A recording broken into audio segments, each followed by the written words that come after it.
Ladies and gentlemen, welcome to Monday Night Nerd. I'm so glad you guys could be... How did this guy get in here? What's up? How did this guy get in here? Everybody, if you don't know this man, you're missing out. This is Dave Thorne, local actor, artist, comic book fan, video game, everything nerd. And I'm so glad you could be here on the podcast. Welcome. How are you doing, sir? I am so happy to be here. I'm doing great. It's been a great weekend. We've had a huge busy weekend. And yeah, this is a great way to start my week. I start my week every week with Monday Night Nerd. So I am super happy to actually be on Monday Night Nerd now. Do I get an award for saying Monday Night Nerd more times? I think the fans at home are going to be doing a drinking game for how many times we say Monday Night Nerd. I mean, I'm on the episode. I only hope so. So you mentioned, we usually, folks, if you're new here, hi, I'm Myers Corp Cosplay. I'm a nerd. I'm a cosplayer. I'm everything. This is my show. We usually talk about topic of the week, news of the week. We talk about sponsors, everything else. But we're going to change things up because we have a guest here. I'm going to skip the news. We're going to talk about the news next week because there ain't enough time. There ain't enough time. I don't want to keep you guys here all night because we all got freaking lives. Yeah. But as always, and Dave will attest to how important this is. This was in my contract. He had to do this. We have to thank our sponsor, as always. For those folks who are new again to the channel, we have a sponsor every single week. And until we get a sponsor who actually pays money, this is always going to be the sponsor. And even if somebody does pay money, this will always be the number one sponsor. 100%. The sponsor of the podcast is my wife, my beautiful, loving wife, who, again, if it wasn't for her, I would not be doing this. She supports me in everything I do. And I couldn't, again, do it without her. So, hun, I love you. Thank you for everything. Thank you for always being the sponsor. Love your face, Kelsey. And if Dave understands it, if I didn't say that, I'd probably get kicked. I'm here. I got the legs to do it. So, but it is the truth. It is the truth. I do appreciate everything she does. So thank you, hun. Now, on to our guest. Dave, you mentioned you had a fun weekend. We didn't put this in this, but we are going to talk about what happened this weekend because we did hang out for a little bit. Dave, yes, we did. Tell the audience what you got up to this weekend because it is not something typically done on a normal weekend. I mean, depends on who you are, though. Very true. Right? Very true. No. So Saturday we went skydiving. There was a group of us. It was myself, my girlfriend Stephanie, our friend Brad and Stuart. We took Stephanie and Brad their first time ever skydiving, and they had a blast. It was my fourth or fifth. I can't find my book, and I've lost track of how many times I've gone a lot. And it was Brad's second jump, and it was a beautiful day for it. We had a great time. And then we all met up for dinner, and then we celebrated the 7th anniversary of Vagabond Saints. They are a tattoo shop and bar here in Hamilton. Great friends of ours. We've thrown a couple events there. Like, they're so much fun. Again, bar, tattoos. Can't go wrong with that. So yeah, we had a great little night with them, and then had a little boring Sunday, kind of. But I mean, worked. But yeah, Saturday kind of took the cake for it all. So I would say it definitely takes the cake. So you mentioned this was your 4th or 5th time skydiving. Yes. You are not a rookie by any comparison when it comes to something like this. When most people do one and just kind of check it off their list, you went one and then went, I'm going to do it again and again. Yeah, and I don't know if it's addictive personality or what, but I had to get in. I did it once, and I'm like, no, I need more. This is not enough. And after the second time, I'm like, no, I got to be certified because I want to go on myself. And I wanted to get certified because I want to do the Tommy Oliver from Power Rangers movie and go out a plane in a snowboard one day. But then after this jump, I messaged Mike. I'm like, I don't think that's ever possible. There's too much wind resistance. I don't think I can ever do that. So I still want to get certified, but I don't think I'm going to be jumping out with a snowboard anytime soon. So we can play Red Hot Chili Peppers if it makes it any better. We can just we can have a boombox on your back and just blast higher ground. You know what? Yeah, it's the little things. It's the little things. I'll take that. Yeah. So with having 4 or 5, for those who don't know, I've never skydived. I tried. I've done I'm good with roller coasters. Yeah. I'm probably good with jumping out of a plane, but I just don't want the anxiety to kick in at 20,000 feet and go, no, and bail. Because maybe this was a bad idea. I'm going to feel crappy doing it. So, yeah. So as I've never done it, and you've done it multiple times, is there diminishing return, or is it still like, is number 1 just as good as number 5? Yes and no, because the more you do it, the more they'll do with you. Okay. So the first time you're just you're piggybacking, like you're tandem. So you're attached to somebody, you're just there for the ride. You do the motions, like, arch your back, all that fun stuff. The more you progress, the more you get to do. So like the second time you'll actually get to operate the chute. That's a lot of fun. The third time you'll start doing stuff like banks and turns and nosedives, and it's really, really cool. This time I kind of just did like the leisurely thing. I just got the video. It was a lot of fun. But Ryan, who was actually, funny enough, the instructor the first time I went, he was my tandem diver this time. We did tricks, and it kind of backfired on me in a worse way.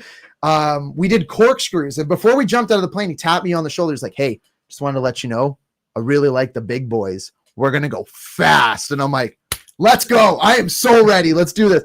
And we went fast. We were hitting corkscrews, and it was intense. He did something called the pendulum, where the chute went up on its side, and we swang down, and then went into another cork. It was, whoo!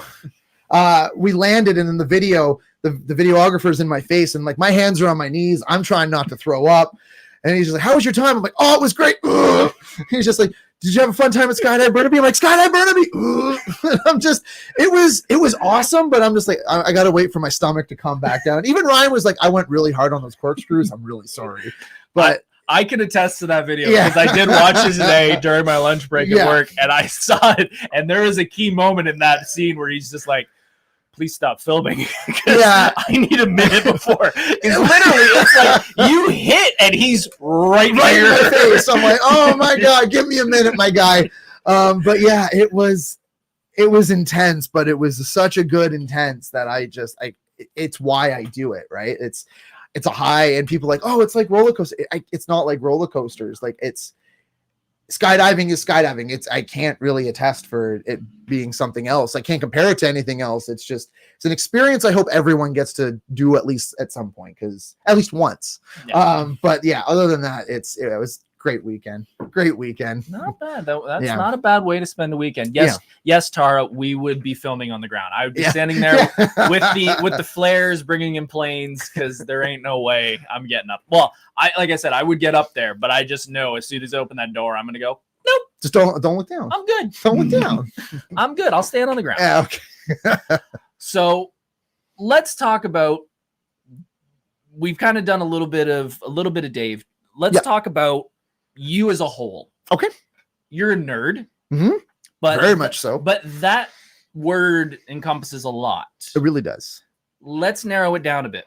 What is your nerd spectrum? Like, is it one fan? Like, I know that you're a fan of many different things, but there's probably things that I don't know. Yeah. Where do you sit? Like, are you gamer, comics, anime, what? So like, I find like variety is the spice of life. And that's always been my motto. It's like right now, like for the last 2 years, I have been die hard on Warhammer, and that's been my jam. And I blame my podcast for that again, because talking with Devin about it and on Fandom Frontier, I'm just like, wow, Warhammer's stupid. It's so expensive. And then I'm just like, okay, it's not that bad. And then I'm like, I don't know, this is a tabletop game. But my love is always Star Wars. Like, I love Star Wars. I have several Star Wars tattoos. I've worked with people that have worked on Star Wars. It is awesome. And Star Wars will always have a special place in my heart. But it's so hard just to narrow that down, because for the longest time, I was a comic book nerd. Like, I had the long boxes. I had like the slabbed books that were worth thousands of dollars, like I collected this stuff over time. Am I a movie nerd? Yeah. Am I a horror nerd? Yeah. And I just I can't just pick one. I'm a nerd of fandoms, because I love fandoms, and it's just hearing what people create, like fan fiction wise, or writers that are actually like making canon stuff and where they got their ideas, like Jon Favreau and Dave Filoni for Star Wars. I'm positive they're downstairs in their basements playing with Star Wars action figures, writing the next episode, because that's what we all did, and that's why we love it so much. So I'm those kinds of nerds. Like, I just love everything, and I can't really narrow it down because it always changes. And I like to sample. I'm sorry. Yeah. No, that's a very fair answer, because they're knowing you for a few years now. Yeah. I've definitely seen fandoms come and go with you, and not to the point of leaving the fandom. Yeah.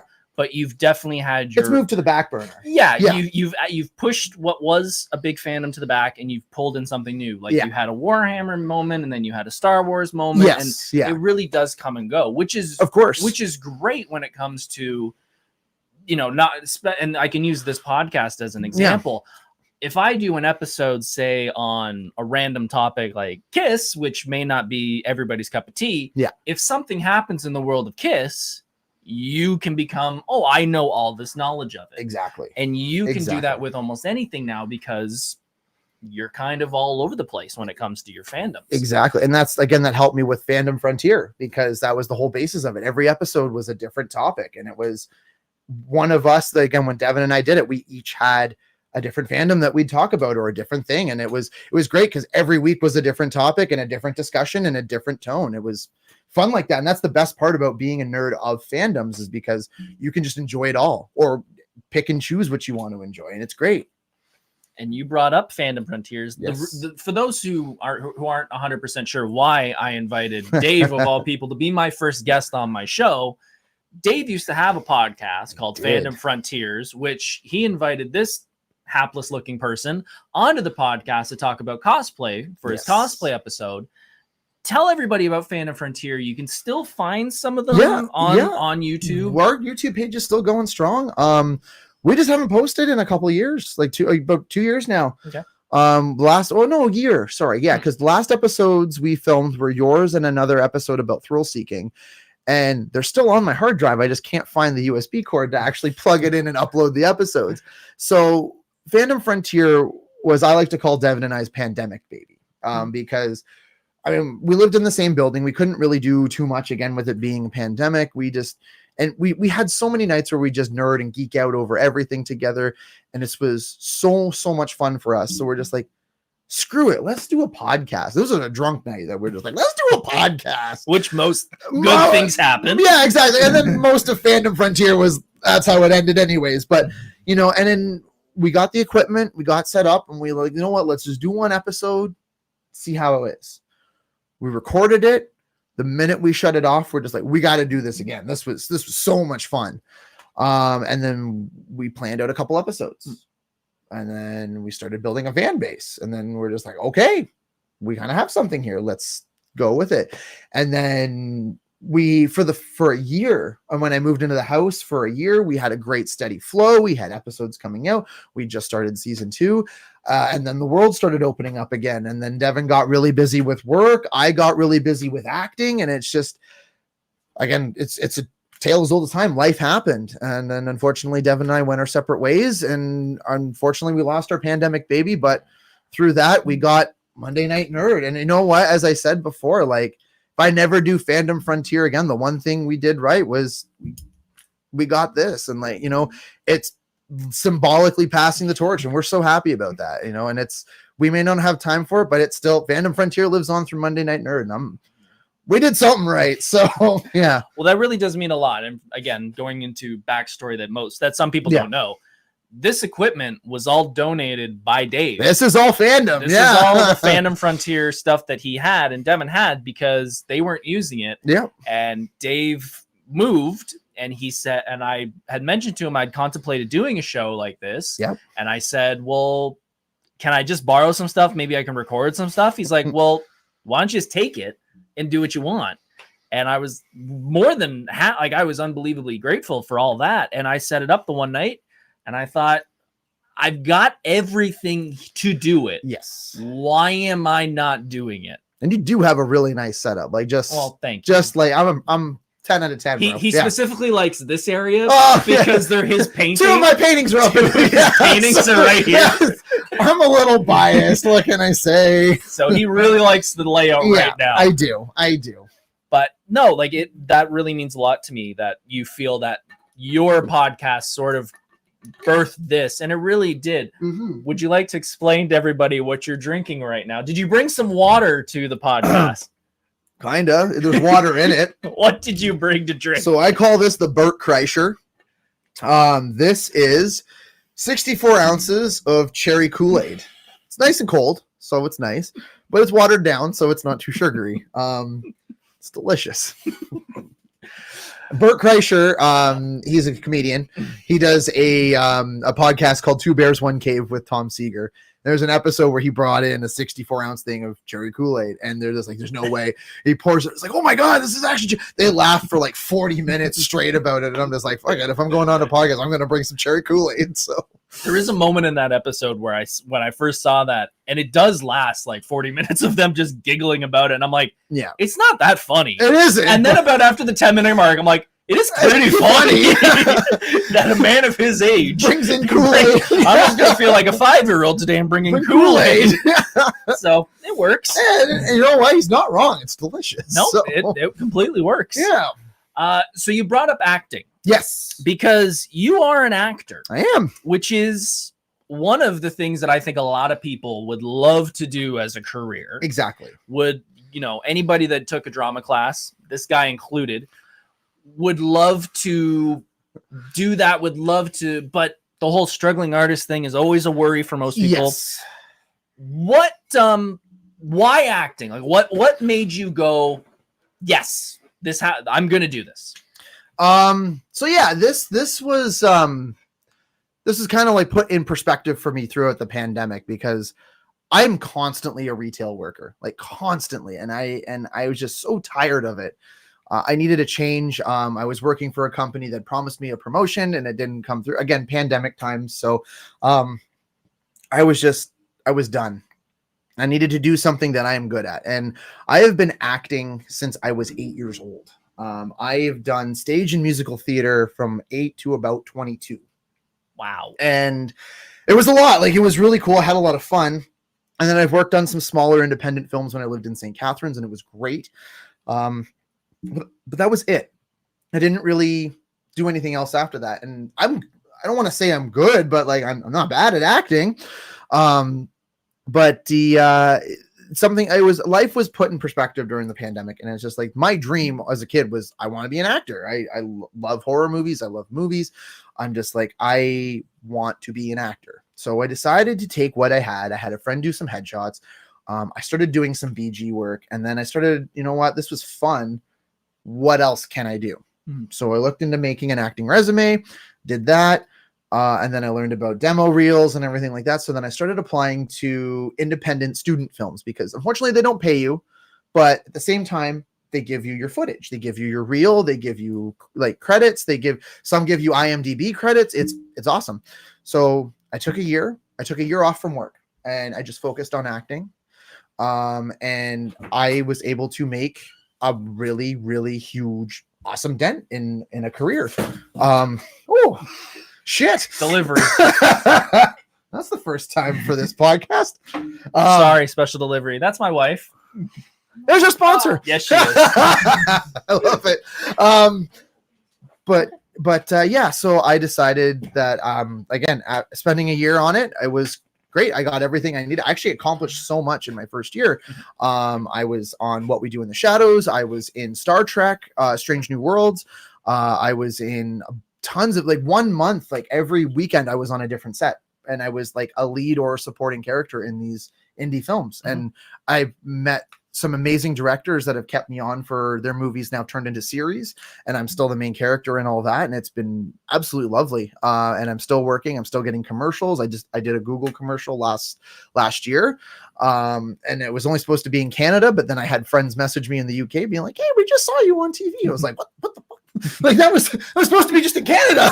But yeah, it made its way around. It was really, really, really cool. And then to see how far I got just after my first year. Now that I've returned to work, I have all this under my belt. So I'm just like, you know what? I've put what I was good at as a kid and what I'm still good at as an adult. I'm not putting it forward. And it's a good feeling, because, I'm making headway that this can actually be a full-time job for me one day.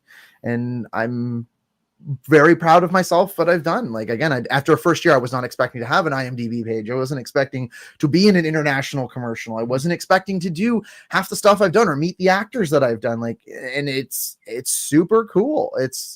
I always say, like, you know, live life to your fullest. And if it's something you want to do, try it. You don't have to give up your job. You don't have to, you know, start as or be a starving artist. There's ways around that. You can always do that.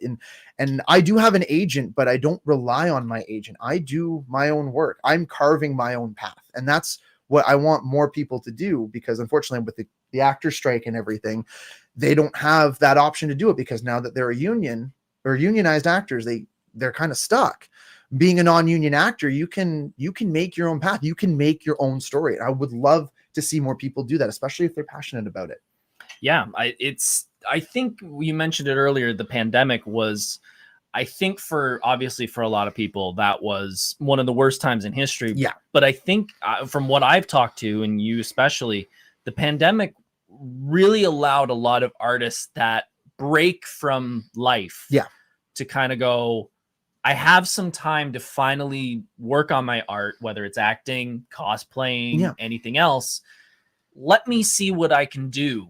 And I think we all kind of got that, oh, I really like this. Yeah. I don't want to leave everything. Like, I'm not going to quit tomorrow and say I'm doing this full time. But I think it really gave us all that drive to go, let's try at least. Like, I'm not saying, like you said, we have this time, we have this energy. Yeah. I'm not saying tomorrow I'm going to be, you know, Scarlett Johansson or Robert Downey Jr. Exactly. We're going to take over Hollywood. But I like with the podcast, I've got everything I've ever wanted, because that was the biggest hurdle for most people. That was it. Was time. Yeah. I've got it. Let's try. Let's try it. We can try now. We have the energy.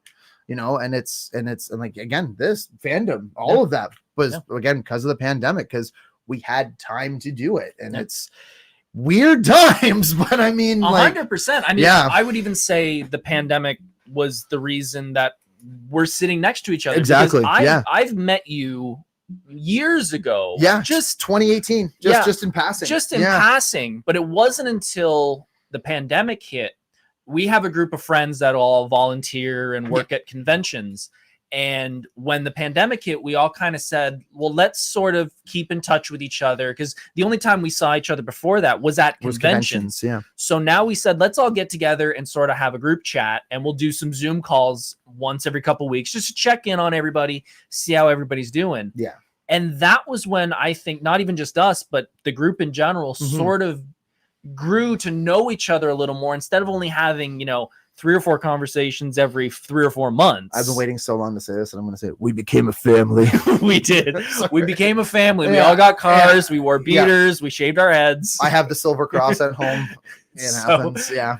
It really did turn into the con family. Yeah. And once we started talking and realizing that we have a lot of the same interests. It was the stepbrother. Do we just become best friends? We did have that moment. Yeah, we did. Yeah. And then it was realizing, like, you have a Green Lantern tattoo with all the lanterns on it. And I'm like, okay, well, he's a Green Lantern fan, so he can't be that big of an idiot. So, so it was stuff like that. And as Kel says in the chat, almost everybody, not me, almost everybody has a tattoo. I'm getting it. Shut up. Ooh. I'll get it at some point. Everybody record that. I never said I wasn't. I just wasn't getting it when you guys got it. There is a symbol that was made from Brad made it. No, I designed it. You designed it. You designed it. Brad made the pins. Yeah. And it's a 8-bit heart with the Japanese wave, the Japanese but it's done wave. in red. Yes. Yeah. And that represents the Khan family. So that again made us even more tattooed and family together. So again, we all know the pandemic was terrible, but like you said, I think that really gave artists like yourself, me, when it comes to cosplay, it gave us that moment of let's try it at least. Exactly. And again, like, not to get too sad too, like, as there was like a promise made to someone that they wanted me to be an actor because they saw my potential. And sadly they passed at the beginning of the pandemic, and it kind of put that forefront for me where I'm just like, you know what? I want to do this. I'm going to do this because life is so short. That's why skydiving happened too. Like, that's why so much has happened. I don't want to leave this life without a single regret. I want to live every day to my fullest. I want to do the stuff that I want to do. And then I'm like, yeah, I had fun. I did what I wanted to do. And that's good. You definitely did. Yeah. You definitely did. In the chat, we're being asked, would you like to explain where yours is? Oh, you son of an asshole. We're not going to show it. No. Mine. So people decided that they were going to get theirs on their foot or their ankle or on their arm. I decided to get mine on my right ass cheek.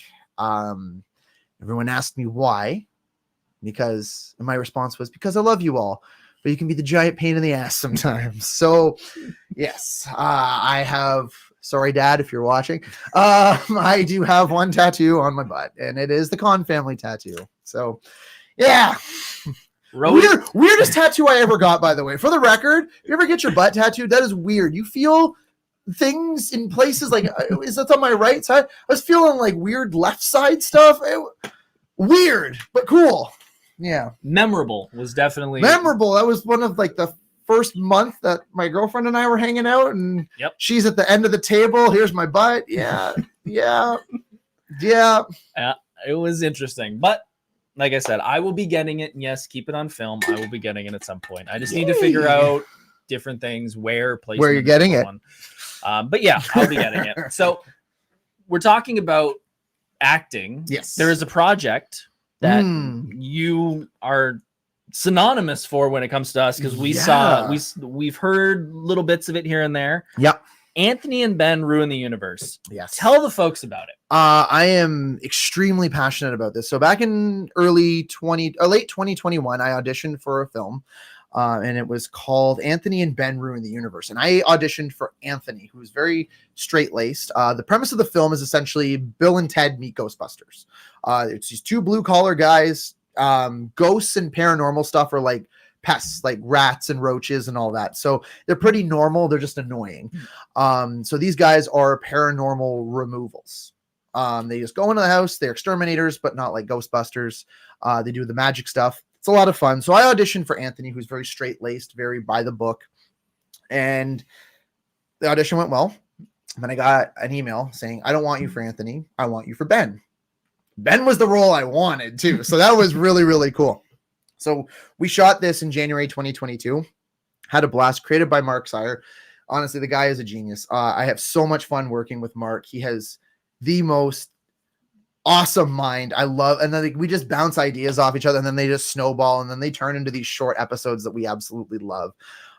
We premiered this episode to a short film festival back in March of this year, and we were not expecting the reaction we got. It was like the whole theater was in stitches. They were laughing at parts where we wanted them. They were laughing at parts we didn't want them to laugh at, but they found funny. And it was really, really great. And it was just like, that's me up there. That's really cool. And then after that, he got the ball rolling, and he's actually worked with an amazing creator and director called Olin Rogers. Now, if you haven't heard of Olin Rogers created an animated series on Netflix called Final Space. He wrote it, he directed it, and that's his baby. He is now essentially co-writing the pilot for Anthony and Ben Ruin the Universe for our pitch project, because we are pitching this to streaming services now.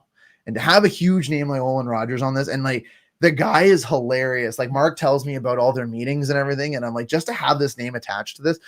Recently, we just filmed another short. We're getting more and more shorts ready just to launch the pilot. We used my apartment for Ben and Anthony's apartment because we got some really creepy occult stuff in the apartment. So we figured awesome backdrop. And it's a passion project of mine now, because this was Mark's baby. It's now my baby now too, because I pitch ideas to Mark. Mark's like, oh my God, we're going to save that for an episode. Or there's one that we're working on that I'm so excited about. And it's about a cult summoning Ben. And I don't want to explain anymore, just because it's so much fun what happens in this episode. And just the future of Anthony and Ben is so bright. And it's just so much, because we can go anything. It's horror comedy. And who doesn't love horror comedy? And it's just really, really, really excited about it. And I'm very passionate about it. It's one of those credits where it's on my IMDb page. Everyone's like, what's that? I'm like, oh, just you wait. Just you wait. But yeah, we have at least another 4 or 5 shorts ready to go. and we're very, very anxious to get back to it. And we, like I said, we're starting filming again now. Thankfully, this hasn't been affected by the strike because it is indie. But we're ready to go. We're just so ready to go and get more of Anthony and Ben out there. I will admit, when I had the same reaction as you said when you told me what it was, and I went, "Oh, am I supposed to kind of know what this is?" And then when you told me the backstory of it, I was like, "That's kind of genius, right?" Like to take the Ghostbuster idea and make it dark. Like I dug that idea. And the character Ben himself, like he's not a human, he's a demon. He's a demon possessing a body. Like we're writing it in that a joke that I've accidentally possessed like a homeless guy or something like that, and like I'm just like, that's why I look so disheveled all the time, and I'm fine. I don't have to get a haircut or a beard trim half the time. It's easy for me. So but yeah, like it's just, there's just so much you can do with it. Like, and there's so much fun you can have. Like we're working in parodies of horror movies into this stuff. Like there was one, and I'm not going to ruin it because there was one for It Follows that just killed me. I was reading the pilot and I'm just like, I actually had to stop reading it because I was like teary-eyed, wheezing with laughter. And I'm just like, because it came out of nowhere. And I'm reading it and I'm like, this is It Follows. This is great. Like, we need to do more of this. So, and it's lovely because, again, as a horror fan, like this is a love letter to horror movies for me too, and I love that. So yeah, you are a horror fan, and that is one of your biggest fandoms, I would say. And I wouldn't 100%. even say it's one specific like Friday the 13th or Halloween or something. You are going across the board. Yeah, and I do like a lot. There's two big horror movies that stand out in my head that I absolutely hated, but there are lots that I really do like that a lot of people don't like. And I look at it from like a director's perspective or an artist's perspective. I'm like, that's story kind of sucked, but I really like how they did that scene, you know, or wow, that was really done poorly, but the writing was really good on that, you know, stuff like that. But it's funny that you say that. There's actually three that stand out the most for me. Okay. My top three. Okay. At number 3, Evil Dead, the series, like as a full series, including the newer ones, or just okay. And I actually really didn't like Evil Dead Rise, but everything up to that, I love it. I absolutely love Evil Dead. Number 2 is Hellraiser.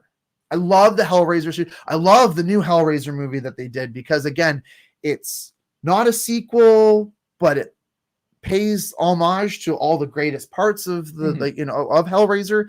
And just again, Doug Bradley, he's timeless. Like he's timeless as Pinhead. And in the actual story it's based on, The Hellbound Heart is an amazing. I can read it in 3 hours, but it's awesome.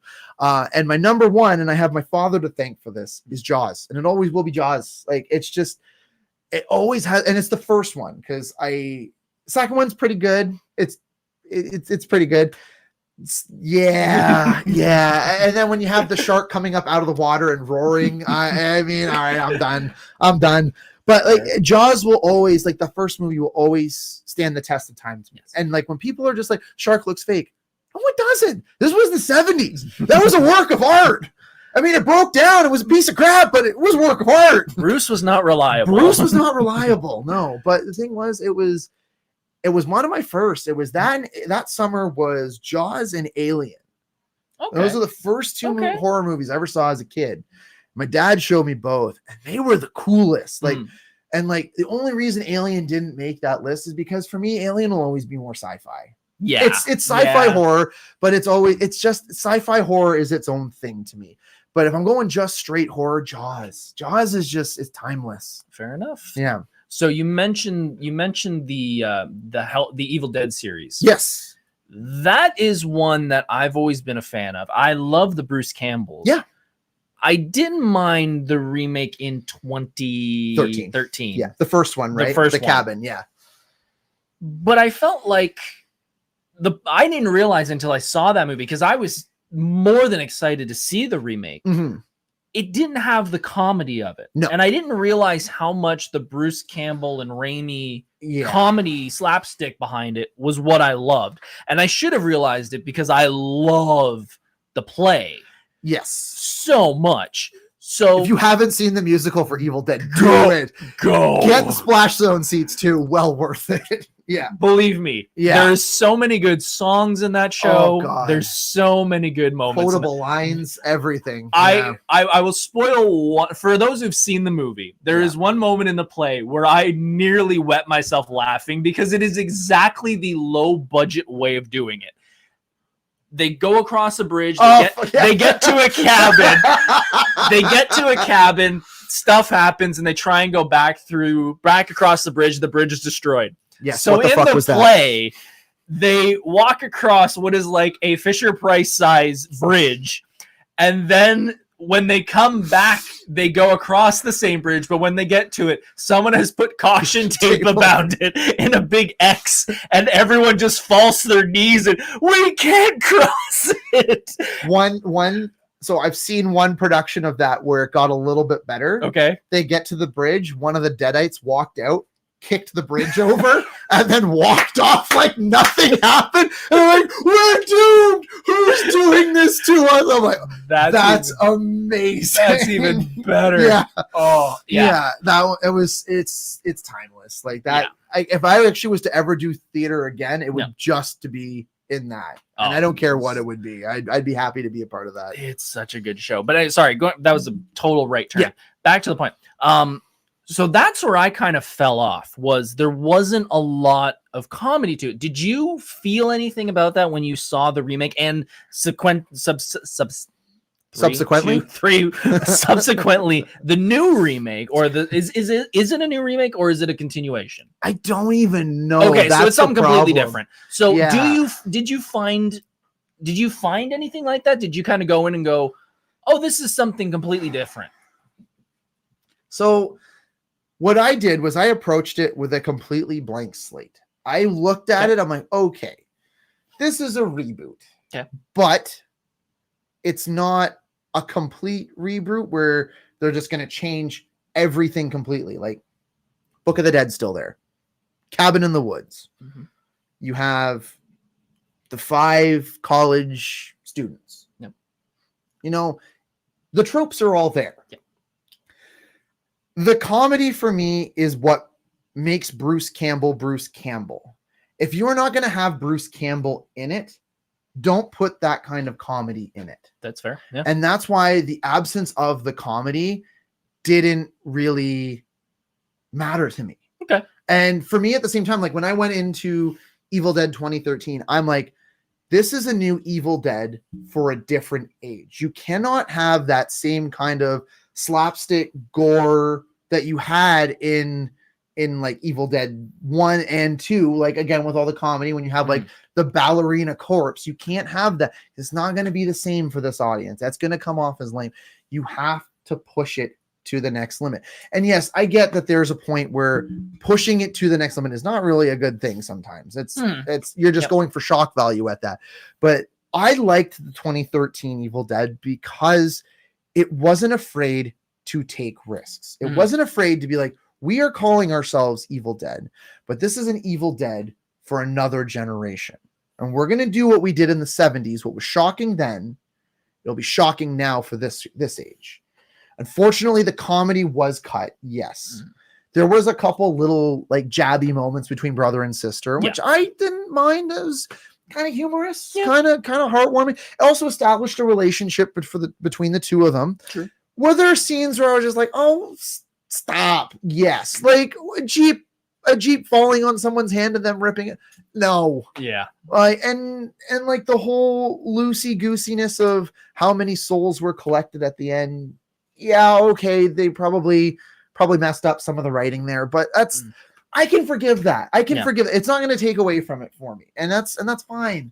The new one, Evil Dead Rise, that I don't know if that was just for again another generation, but it felt too dull. Really? Like, I was bored. Wow, that's not the word I thought. Right. That's what I mean. Like that's not what I thought going in. Yeah. They did change some things too. Like they brought back like the idea of the tapes where it was said the incantation. Okay. But they were records and they would play them. Okay. And the Book of the Dead actually had teeth. And you had to bleed on it to open it, which I thought was, again, That's different. I Kind like of cool. it. Yeah. I liked it. Yeah. There were things where like the advertising, they were advertising a cheese grater. They're like, Mhm. oh my God, this is a really, really sick movie. It was going to be really gross. Watch for this cheese grater. We saw the cheese grater scene. I'm like, that's it. Yeah. Like that. Why? Like, and then like the whole gore factor of it, like it wasn't there. Like I felt 2013 was more shocking and like gory and was like, oh shit, that's Evil Dead. Yeah. Than Rise. Oh, that's interesting. And yeah, and like the big bad at the end of the movie was literally just ripped right out of the thing. Oh, really? Yeah. I'm like, Okay. it's not something I have already seen before. It's nothing new. Yeah. I'm like, oh, okay, well, I've seen this. Interesting. Yeah, it was a very strange movie. I Yeah. was not expecting that. I mean, if you told me that was going to be less intense and less gory than the 2013 one, that's kind of shocking. But right, yeah, maybe again, like you said, they're trying to go in a different direction and trying to do something for a different generation. Maybe because that one went so far, they wanted to pull it back and that's a bit. what I thought too, but I think they pulled back too far, and then they lost what Evil Dead was. Fair. Like there were some creepy parts with the mom. I'm like, yeah, a little unsettling, but not like, ugh. Okay. Like there was one cringe moment with a kid where I'm like, oh, that's kind of messed up, but then that was it. Whereas Evil Dead 2013, I'm like, oh, that's really messed up. Like at least every other minute. Yeah. But yeah, no, it just didn't feel like an Evil Dead movie. It just felt like a student film on a budget doing an Evil Dead movie that just wasn't Evil Dead. That's a bummer. Yeah. Well, you can't win them all, That's it. unfortunately. And you can't. No. And so let's take a pivot here. We talked about horror. We talked about how we sort of became buddies through the pandemic. The reason we met was going to conventions. Yes, absolutely. We love going to conventions. We love working conventions. Yep. My first convention was 2009 Fan Expo. What was yours? 2018 Niagara Falls Comic-Con. That was my very first time ever handling, meeting you guys, anything like that. So yeah, like just pre-pandemic. So very pre-pandemic. Yeah. It was, I didn't know what I was getting into. A friend of ours, Chaz, he got me into it. Met me with, hooked me up with Christina. He was just like, yeah, this is your guy. I'd managed bars for 15 years. So she's like, you have to be the bad guy sometimes. I'm like, oh no, I got this. Don't you worry.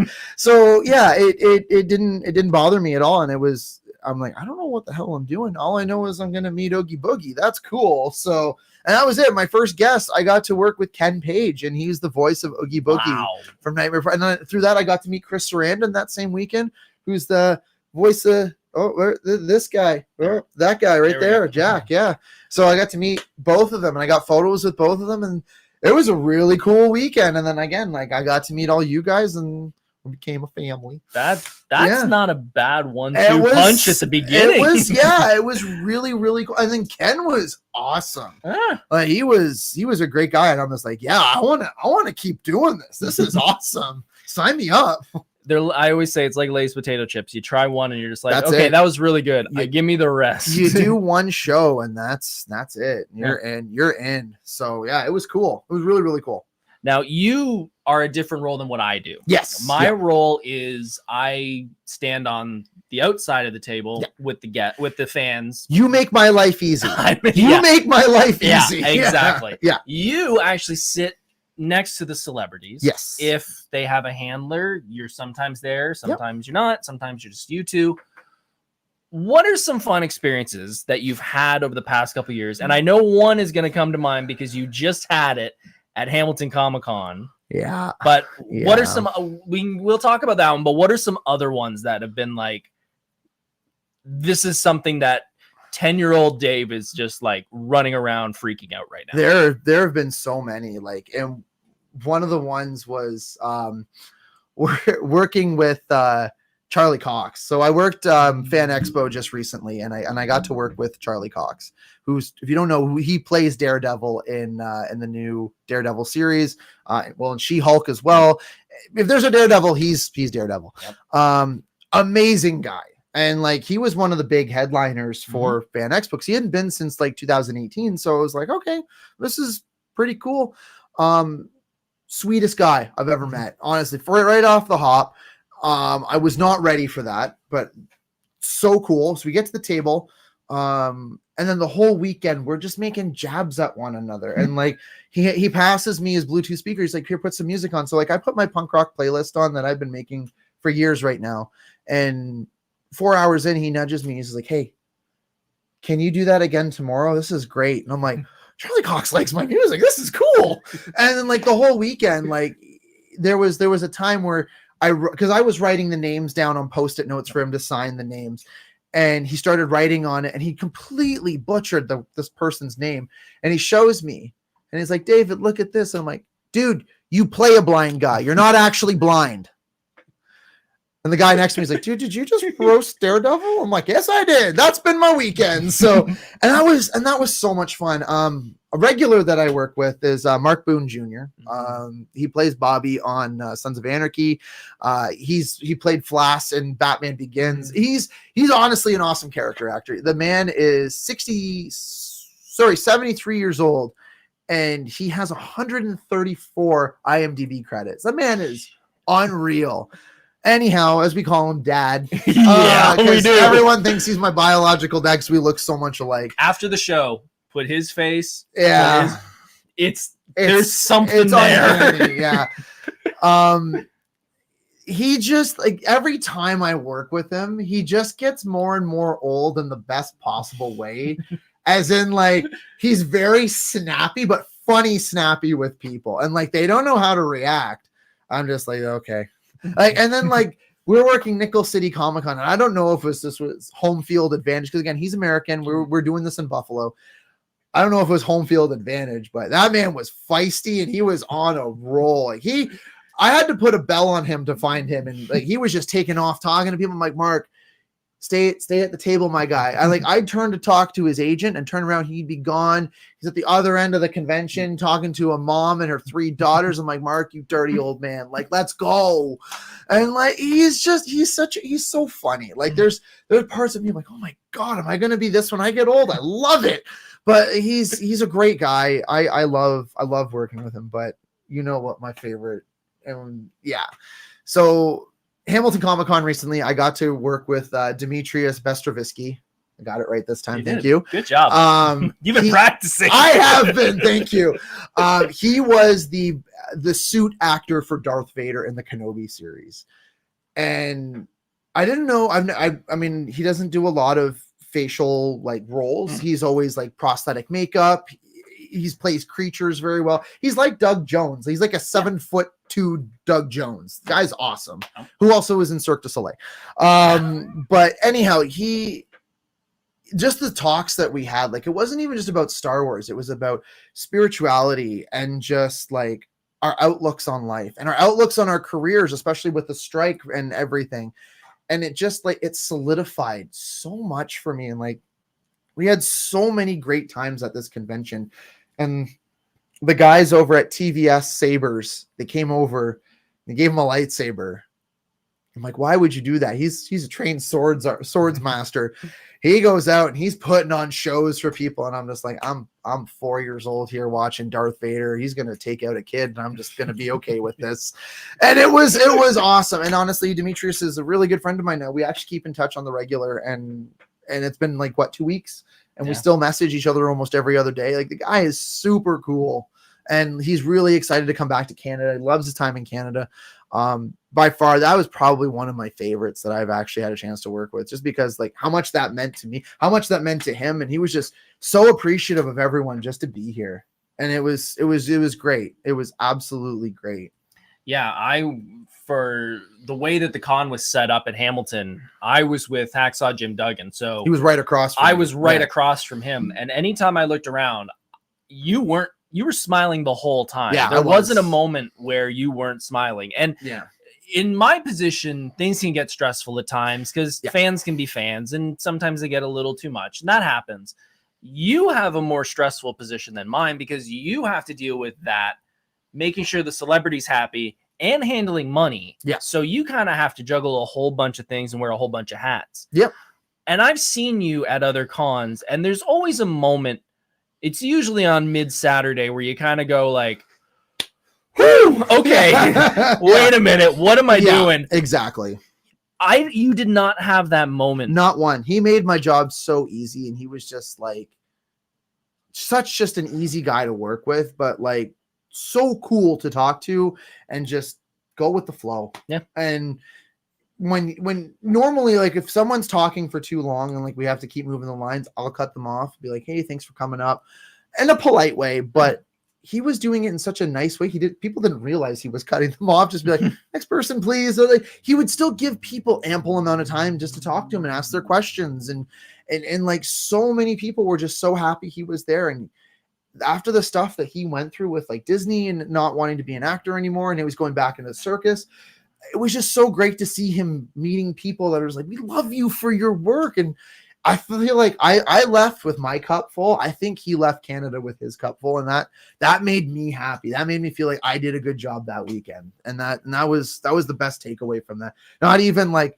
the signed little thing I got from him, like, and it was just like, and I got a lightsaber. He called me his apprentice. I'm now Darth Vader's apprentice now. I get that's cool to me.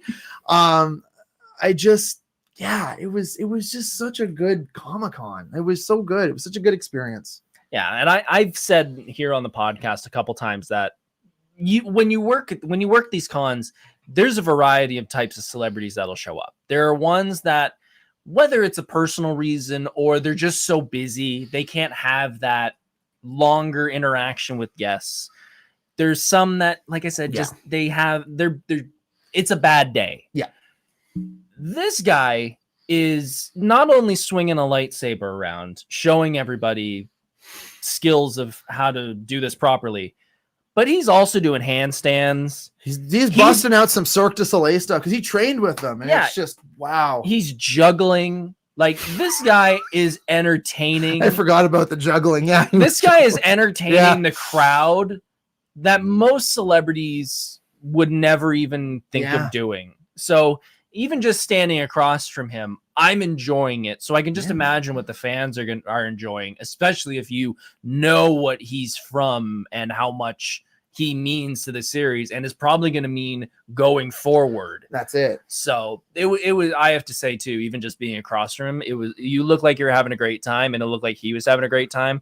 And even I got to hang with you for a few minutes as he was leaving. And even just his attitude, I'm like, he's got to be back with some con, because he wants to come back. And that's the thing, he wants to come. He's voiced his opinion to me. He's like, because he knows that I talk to Chris and James. He knows I talk to like showrunners. He's like, there's anything that they need, they want someone to teach them saber, like a class on saber techniques, like do like an event, I'll do it. He loved his time here. He loved the fans, and he just felt so good. I felt so good. And like, I'm just like, I want that for everybody, because this guy is so friggin' cool.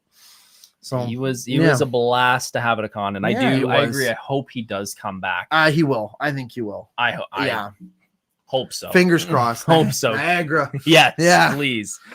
So, pandemic. Yep. Happens. You decide, I'm going to be an actor. Yep. I'm going to do a podcast. Yep. You're also going to become an artist. I'm not going to be. I was already an artist. Okay. You're going to take it to the next level. Yeah. Yeah. Tell them about Monstarios. Monstarios. I knew I was going to screw it up. Monstarios. Tell everybody about this. So Monstarios is a way that I wanted to combine both my painting and my ink sketches and my photography. I started off doing photography. I've been doing paintings. I've been doing ink sketches since I was a kid. So I'm like, you know what? I want to find a way to combine this. So Monstarios is short for the Monsters of Ontario. And these are all those imaginary friends, those like playground lures you had as a kid that you grew up from and realized, oh, it was nothing, but they grew up with you and they haven't forgotten you. So they're monsters that have grown up from your childhood friends. And it's got like my two favorite things that I get about this at shows. They're creepy and cute. I'm like, you know what? I like it. I'm creepy and cute with this. And I have to agree with that. So we're gonna show off a couple of Dave's prints here, because I was so happy. This was not planned, by the way. Nope, this was not perfect. This was completely random. But if you recently were on Dave's social media, if you shared one of his prints on your stories, you got entered into a draw. And I did it just because I'm a buddy, and he did the draw, and I ended up winning one of every one of his prints. Yeah, he won the grand prize. And a couple mugs as well. So let's go through a couple of these prints that I just received because they are really cool. And it was when you first explained it to me, I didn't get it. I was like, okay, it's going to be like your drawings of like creatures in the night. Like I didn't get it. Yeah. Once I saw the first one, and this is the one that my wife and I actually have at our home just outside the room here. Yeah. So explain this. So for me, like this actually I used to live in a house. My house is actually over here. And I saw this train tunnel. I'm like, I really want to use something for this train. Like this tunnel has to be used for something. So one day I hopped down, it was raining. I finally took a photo of it. And that night I'd killed like this like huge spider. And I'm like, I know what's going in there. So I went through my old drawings and I found a spider. It didn't quite fit it. So I had to repurpose it. And then I ended up creating this. And I'm like, that's fun, but it's missing something. So I'm like, I drew the sign free hugs. And I'm like, that works. Because it's like, it's creepy. It's like, you're not going to go into a creepy tunnel for hugs. It has like that Pennywise vibe to it. It really does. Yeah. And I really enjoy the way that they're not landmarks. Like, I don't think there's any in here that you would instinctively look at if you're not from Hamilton. Yeah. Or the surrounding area and go, I know exactly where that is. There's some though. There's some people that actually come up like well that was my next point was that if you know the area, you instantly go, I know exactly where that tunnel is. Yeah, like there's like that one there. This is the east access stairs, and this is actually the first one I ever made for Monstarios. And I was out one day shooting photos, and I snapped a photo of a woman walking away from these stairs, and I turned around, and the shadows were really creepy. So I took this photo. And the photo of the woman I made black and white, and then I designed this in a way that something was watching her from the stairs. So actually, when I sell the photo of the woman walking away and this together, so that way if you buy both, you actually hang them up and it looks like a comic book page of her walking away and then him watching her walk away. People think it's creepy, but then you find out that it's all about imaginary friends that people have forgotten. And then it's like, it kind of has a sad element to it too, which that also inspired the comic that I'm actually working on for Monstarios. It's going to be an anthology series based around this world of imaginary creatures that we forgot about, but they try to live their lives as creatures. And I'm having fun with it. Again, with an anthology series, I can just play parkour with all the world. And it's like, I'll put it together eventually. But it's going to be fun. Everything's going to have its own little story, and it's going to expand that world more and more. Yeah, I really like the idea that the way that you did these art. 3, 2, 1. The way that you created these different creatures. Yeah, that all they're obviously not there. Yeah, but they do seem to fit. Like it seems like each one wasn't randomly dropped in there. Of like, I have a creature, I have a location. It seems like there was a little bit of purpose behind it. Yes. So there's one that I really like, and it has a creepy story behind it. There's one. Yes, you have them all. Well, I'm just saying. Go through this one. That one. So this is actually taken at the Hamilton Botanical Gardens. And I was snapping photos, and I heard something in this tree line here, and I'm like, okay, that's a weird sound. So I took this photo, and that sound got like super loud, and it sounded like an animal, but not an animal that I'm aware of. Hopped in the car, drove home. At the time, I was reading up lore about Wendigos. And I'm like, I have a couple of Wendigo drawings. Let me see if this is going to fit in. I put this in. It's like, this feels like it's supposed to be in this photo. And just, especially with that story, I'm just like, yep, this works. So I added little waves at its feet. If you look at the bottom, you'll see little ripples, and it just looks like it's supposed to be in this. And I love it. Like every photo has a different story that I've taken. And then the monster does have a corresponding story to it. And it's a lot of fun. I love creating this world. I love creating these monsters. I mean, some of these monsters I've created years ago. And I'm just like, cool, this is an ink drawing from 2008. I'm going to throw this in a photo. So it works. It's really cool. So if someone wanted to get a print, where would they go? How would they do that? Best way to do it is go through my Instagram. It's at Monstarios Creep. Spell it. Sorry. Spell Monstarios. Monstarios. So it's like Ontario, just Monstarios instead. So you go to my page. There's a link there, and it'll take you right to my Etsy store. And again, it's Monstarios. If you're just on Etsy, look up Monstarios. You'll recognize it right away. Perfect. And there's mugs available. There's Yep. prints available. Mugs, t-shirts, everything. So perfect. So if you don't have wall space, like I'm running low on, get a shirt. You are the best person to win the grand prize because you complain constantly, but I don't have wall space. I don't have wall space. Well, here's 12 prints. I need to invest in walls. Yeah, you need more walls. I have to talk to the wife about building a room just for prints at this point. Yeah, you need an art gallery, my friend. I think I do. Yeah. We're at the 8 o'clock mark. So we're going to do one last thing before we duck out for the evening. Dave, it has been amazing having you here. I will definitely be having you back in the future to talk about lots more things because we got a lot more stuff to talk about. Before we leave, though, or before we jump into the next thing, I do have something that I brought for you for this podcast. Oh. So I've been asked if I'm ever going to do Fandom Frontier again. And my answer is going to be no, because I am too busy. I have a lot of stuff on the go. I'd rather put my energy into that. And like I said earlier, Fandom Frontier will always live on through Monday Night Nerd. And I'm very happy about that. And if this came from this, I'm very happy stopping fandom. One thing you mentioned in your podcast a while ago is you remembered a certain pencil sharpener, a Bulbasaur pencil sharpener. Now, I'm not sure if you were aware of that, but there was actually that Bulbasaur pencil sharpener inside the Fandom Frontier studio when you came. Really? So to make sure that torch carries on, it's now going to reside here. That's hilarious. I love it. So for those who don't know, it is an awesome pencil sharpener too, by the way. This, as a Pokemon fan, this is so cool. This came out when Pokemon first started.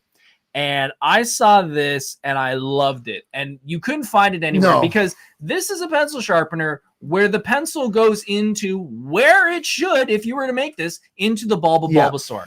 And I had it in middle school. And something happened and I lost it. And I was devastated because I thought this was the coolest thing. Right. And I did not know that you had this. I got me through middle school, high school, college. And it sat in the Fandom Front. When you did your episode, that was in the studio with us. So when you brought that up on one of your episodes, I'm like, no friggin' way. So I destroyed the office that Steph works at in her apartment, trying to find it. And then love you, Steph. Sorry. When you asked me to come on, I'm like, I'm giving this to him because you know what? Fandom will live on through here. And there you go, passing the torch. Well, thank you. Literally very and figuratively. I'll have to figure out a spot back there so this is seen throughout the rest of the Monday Night Nerd life. Yeah. Thank you very much. Course, that was not expected. I appreciate that. Wow, I was not expecting that. Good, I did my job right. You did. I got to end it with something boring now. That was emotionally and nice. Yeah. This is something I am surprised that not every podcast has not stolen this because it is the way to end this is the perfect way to end any show with a guest. And we know this because it went on for years on a television show that I only ended because the person kind of got close to passing away and finally did. Anytime we do a guest here on Monday Night Nerd, we are going to end it with the James Lipton Inside the Actor Studio 10 questions because it is. I love just watching those 10 questions with different actors. And you are an actor, so technically this works. This does work. Okay. But we will be doing this anytime a guest comes on because I think these are the coolest answers that anybody can give because they are sometimes the most random answers. So, Dave, are you ready? Let's do this. All right. Let's start off with number 1. Dave, what is your favorite word? Popsicle. I don't even know why. Popsicle is one of my. It makes me hungry. It's just fun to say. Popsicle. Okay. Yeah. What is your least favorite word? Rigor mortis. I don't like saying it because I also feel like I always butcher it because I have that weird thing in my mouth. We had to say it when we were doing forensic anthropology, and I'm like, I don't like saying rigor mortis. It's weird. Yeah. Fair. Yeah. All right. What turns you on creatively, spiritually, or emotionally? Geez. Okay. Creatively. And it's funny being a comic book nerd, when I see art matching with a story, because I always feel like art should tell a story, and I feel like a story is a form of art. So when I see both in perfect symbiosis, creatively, that inspires me to draw, paint, write, be more creative. And I love that. And I find that a lot in comics. So that relates back to when I go back to being a comic book nerd. Like that really turns me on creatively, and that makes me want to do more. Spiritually, I'm a very, very spiritual person. I do practice magic. I do believe in paranormal and ghosts and everything like that. And it's seeing real things happen. And I know that's probably just the stupidest way to say that, but no. Seeing things that confirm my beliefs, like hearing things or smelling things or just things to know that there's something more to this life than we can understand. And that I don't need to know what, just knowing that's great. That fills my cup. And emotionally, I think Stephanie will attest for this. And it's my 3 love languages. It's literally words of affirmation, physical touch, and quality time. And that's it. Like that's what literally emotionally really brings me, and I like that. I don't look for that, but if I just get that, that's what I need. What turns you off? Just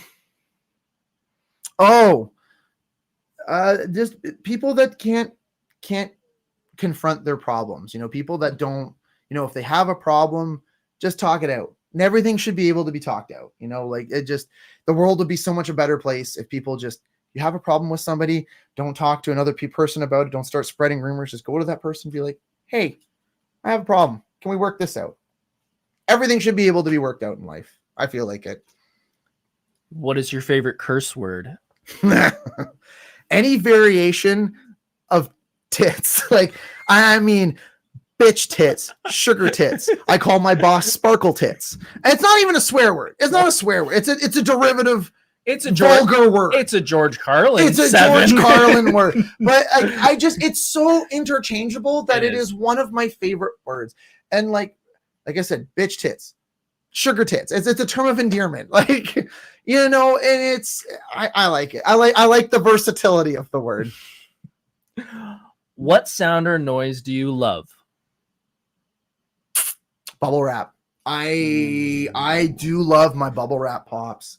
And like not just like the easy way to twist it, just the singular one. It lasts longer. Stop rushing the good things. Enjoy the moment. Yeah. What sound or noise do you hate? Oh, the sound my brakes make when like I really have to slam them on like crappy road. That I'm just like, all I hear is ka-ching, ka-ching, as in like the dollar signs going up. I'm like, I don't like that. I don't like that at all. Yeah, that hurts my heart and my stomach physically. Like, I don't like that. Yeah. What profession other than your own would you like to attempt? I would love to be a skydiving instructor. Plain and simple. That's why I'm going for my certification. I would love to do tandems with people. I would love to teach skydiving to people. It's like I said, it's one experience everyone should do at some point in their life. Did not see that one coming. I like know. that answer. What profession would you not like to do? I already had it, and that was dishwasher at a sushi restaurant. I did that one night, and I walked out. I was 20 years old. That was the only job I've ever walked out of. That was I couldn't eat sushi for a year. That is horrible. Oh, it was also in the summer too.